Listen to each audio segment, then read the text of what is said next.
Hi, this is Les Walkling. I want to radically but effortlessly transform the ground of this picture without affecting its figure.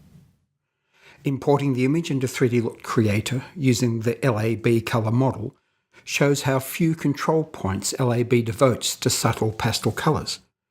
This encourages me to shift to a HSP color model where I can even reduce the LUT's grid size and still have more than enough control points to ensure precise yet harmonious transitions.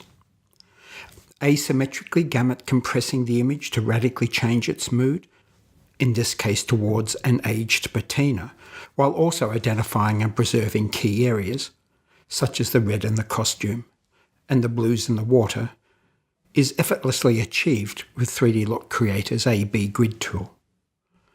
Some tonal composition remapping by increasing the amount of blue in its luminosity formula promotes a foreboding presence, which can be further reinforced with a luminance curve that once again does not affect the image's hue or saturation.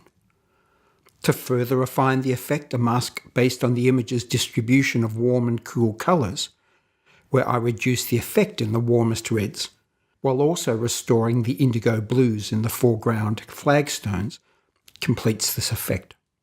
Sending this resolution-independent lookup table to Photoshop as an adjustment layer significantly minimises file size, while also allowing, if needed, the effect to be uniquely applied via gestural brushwork on a simple Photoshop layer.